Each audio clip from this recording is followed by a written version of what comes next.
അല്ലാഹു പൊരുത്തപ്പെടാത്തത് നിക്കാഹിന്റെ സമയത്ത് തന്നെ സ്വർണത്തിന്റെ മോതിരവും ധരിച്ചുകൊണ്ട് നിക്കാഹിനിരിക്കാമോ?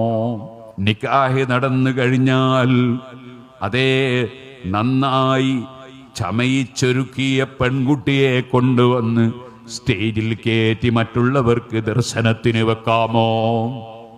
ഇതേപോലെ സുബ്ഹാനല്ലാഹ് ആ കല്യാണ സദസ്സിൽ ആഭാസകരമായ എന്തെല്ലാമോ നടത്താമോ? ജനങ്ങൾക്കിടയിൽ പേര് കിട്ടാൻ വേണ്ടി പ്രശസ്തരായ പണ്ഡിതന്മാരെയും സയ്യിദന്മാരെയും നേതാക്കളെയും ഒക്കെ വിളിച്ചു കൊണ്ടുവന്ന് സ്റ്റേജിലിരുത്തി നിക്കാഹ് നടത്തി. അവരിറങ്ങുന്നതിന് മുമ്പ് തന്നെ പച്ച ഹറാബ് അതേ സ്റ്റേജിൽ തുടങ്ങി. അങ്ങനെയല്ലേ പല കല്യാണങ്ങളും പൊടിപിടിക്കുന്നത്.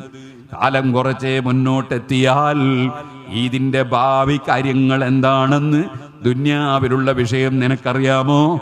ആഖിറത്തിലുള്ളതറിയാമോ? ഇല്ല. റബ്ബിനെ കുറിച്ചുള്ള ചിന്തക്ക് പകരം അഹങ്കാരം മനുഷ്യനെ പലതും ചെയ്യിപ്പിക്കുകയാണ്. വഇബാദുർ റഹ്മാനിൽ ലദീന യംശൂന അലൽ അർളി ഹൗനാ.